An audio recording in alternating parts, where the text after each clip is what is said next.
नमस्कार, beauty studio मराठीमध्ये पुन्हा एकदा स्वागत।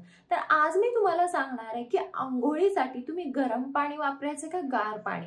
बरेचदा आपल्याला खूप जास्त कन्फ्युजन होतं की गरम पाणी चांगलं का गार पाणी चांगलं। आज मी तुम्हाला तुमच्या बॉडी टाइप नुसार, तुमच्या वयानुसार तुम्ही गरम पाणी वापरलं पाहिजे का गार पाणी वापरलं पाहिजे ते ह्या आजच्या व्हिडिओमध्ये सांगणार आहे। त्यामुळे व्हिडिओ हा पूर्ण शेवटपर्यंत नक्की बघा।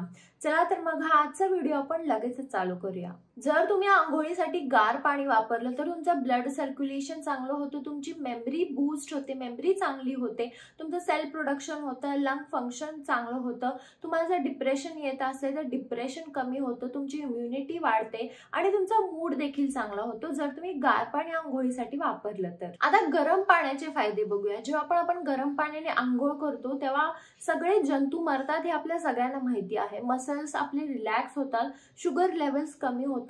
जर तुम्हाला सर्दी खोकला होत असेल तर गरम पाण्याने अंघोळ केलेली चांगली आहे।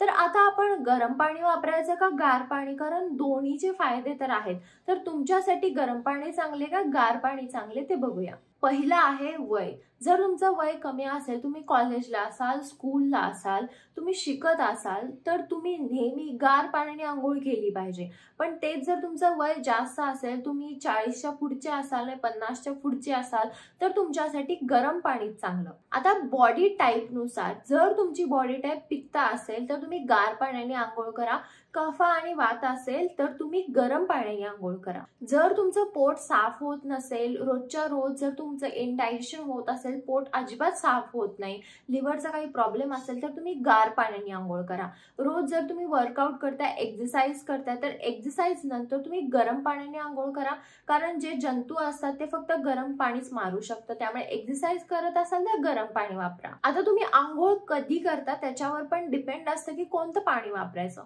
जर तुम्ही सकाळी अंघोळ करताय तर सकाळी तुम्ही गार पाणी वापरू शकता जर तुमचं वय कमी असेल, नॉर्मल असेल तर। पण जेव्हा तुम्ही रात्री कोणीही अंघोळ करत असेल तर रात्री नेहमी गरम पाण्याने अंघोळ करा, म्हणजे बॉडी रिलॅक्स होईल आणि तुम्हाला एक छान झोप लागेल।